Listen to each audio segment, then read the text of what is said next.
Politician. Shaon তাড়াহুড়ো করে বাসায় চলে এসেছে। দেখে পুরো ঘরে রানীর আত্মীয় স্বজনরা ভিড় করে থাকলেও কারো হাসপাতালে নেয়ার তাড়া নেই। সবাই রহমান আলী কীভাবে শেষ হয়ে যাচ্ছে তা দেখার জন্য তাকিয়ে আছে। শাওন অসুস্থ মানুষকে চিকিৎসা সেবা না দেয়া, টাকার চেহারা দেখা পছন্দ করে না। হাসপাতালে নেয়ার পরে ডাক্তার তাকে মৃত ঘোষণা করে। শাওন কোনোভাবেই বিশ্বাস করতে পারেনি দাদা বেঁচে নেই, পৃথিবীতে সে একা। রহমান আলীর শেষ কাজ শাওন সুশৃঙ্খলভাবে করেছে। আজ শাওনের কাছে মাদ্রাজ হাসপাতাল থেকে ইমেইল আসে।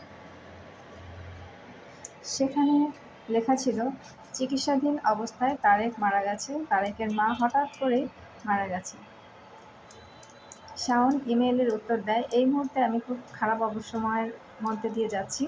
মাদ্রাজ হাসপাতালের কর্তৃপক্ষ আমাকে সহযোগিতা করবে। ডেড বডি দেশে পৌঁছে দিয়ে যাবতীয় খরচ আমি অ্যাকাউন্টে পাঠিয়ে দেব।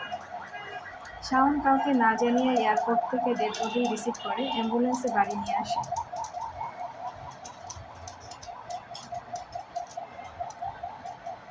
পাশাপাশি 3টি কবর জিয়ারত করে শাওন ঘরে ফিরে আসে। নির্মল বাবু কেমন আছেন? শাওন, আপনি কি এখানে কি?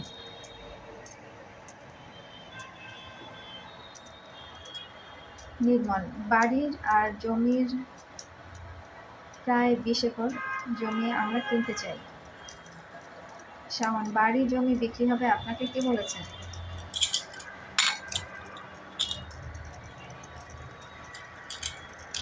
নির্মল, আপনার দাদার ছেলেমেয়েরা।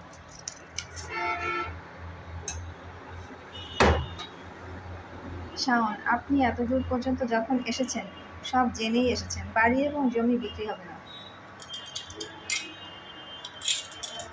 কারণ আমি বেঁচে আছি এবং এখানে থাকব। যারা আপনাকে ডেকে এনেছে বাড়ি তাদের না। রানীর আত্মীয় স্বজনরা জমি বিক্রি করার চেষ্টা করলেও লাভ হয়নি। গন্তব্য ডিসি অফিস। শাওন সরকারি কর্তৃপক্ষের সহযোগিতা দাবি করে। শাওন, স্যার, আমার দাদা মারা গেছেন। এখন উত্তরাধিকার সূত্রে আমি অংশীদার। পাশের বাড়ির লোকেরা আমার জমি অবৈধভাবে ভোগ করছে এবং জমি বিক্রির ষড়যন্ত্র করছে। এই মুহূর্তে আমার করণীয় কি? কর্তৃপক্ষ, আপনার প্রয়োজনীয় সকল ডাটা আমাদের কাছে জমা দিবেন। নামজারি হলে আপনার জমি কেউ বিক্রি করতে পারবে না। যথাসময়ে নামজারি শেষ হলো। এলাকার চেয়ারম্যানকে জানানো হলো 7 দিনের মধ্যে বাড়ি ছেড়ে না দিলে থানায় অবৈধ বাড়ি মামলা দেওয়া হবে। গতরাতে শাওন ঘুমের মধ্যে শুনতে পায় দাদার কণ্ঠ, শাওন বাড়ি কেন?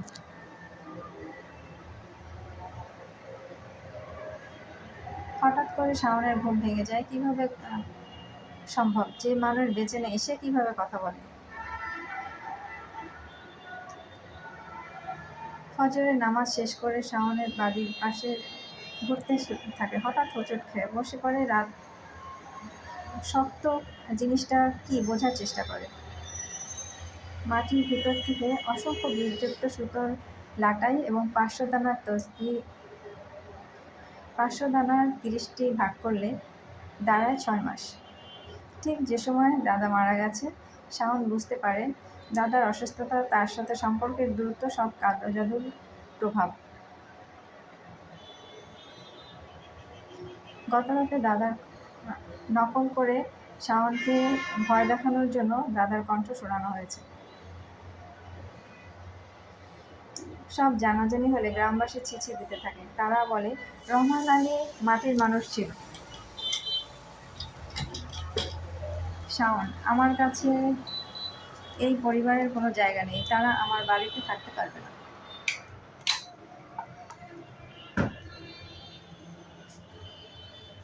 ভবিষ্যতে এখানে তারা আসতেও পারবে না। চেয়ারম্যান, তোমরা এত জঘন্য কাজ করে এখানে থাকো কিভাবে?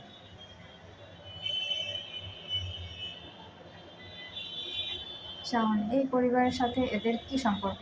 এদের খালা মারা যাওয়ার সাথে সাথেই সম্পর্ক শেষ।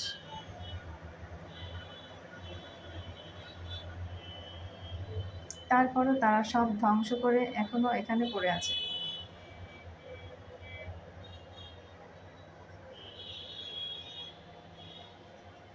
শাওন, এই ছোট জানোয়ারটা এখন পর্যন্ত 50 লাখ টাকা খেয়েছে, তাতেও তার পেট ভরেনি।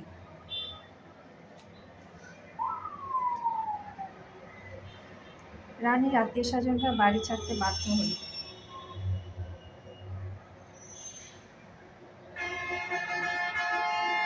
আজও ফজরের নামাজ শেষ করে শাওন কবর জিয়ারত করতে কবরস্থানে যায়। তাকে দেখে দাঁড়িয়ে যায় মিয়া রহমত মিয়া। এরকম হবে বুঝতে পারিনি। সেই সবাই একে একে চলে গেল। শাওনের চোখ ভিজে গেলেও তার কান্না ভিতরে লুকিয়ে থাকে।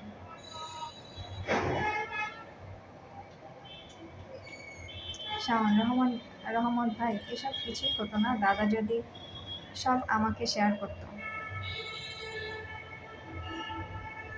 তার প্রথম ভুল ছিল রানীর আত্মীয় স্বজনদের প্রশ্রয় দেওয়া। সার্টিফিকেট আটকে রেখেছে, আমাকে জানায়নি। সেটাও অঙ্কের টাকা, মোটা অঙ্কের টাকা চাচাতো ভাইয়ের কাছে আছে, সেটাও আমাকে জানানো উচিত ছিল। আমার অধিকার কিভাবে আদায় করতে হবে আমার জানা আছে। রহমান মিয়া, তোমাদের জমি এত বছর আমি রেখেছিলাম। শাওন, রহমত মিয়া, রহমত ভাই, আগেই যেভাবে রেখেছেন সেভাবেই দেখবেন। বীজ আমি কিনে দেব। আমার কাজ যতই থাক, জমির সার্বিক তদারকি আমার সহযোগিতা পাবেন। রহমত মিয়া নিশ্চিত হলাম। আমরা ভাবছি তুমি এত লেখাপড়া করে এসব নিয়ে পড়ে থাকবে না। তোমার দাদা বেঁচে থাকলে তো এসব হাতই দাওনি। শাওন, সঠিক বলেছেন, কিন্তু এখন যে কোনো প্রয়োজনে আমি আছি।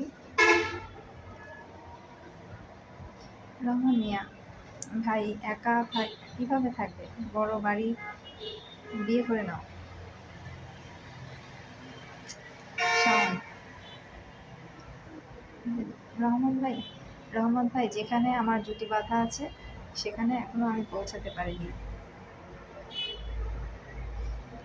তার কাছে আমি যেদিন পৌঁছাতে পারবো সেদিন বিয়ে করে নেবো ইনশাল্লাহ।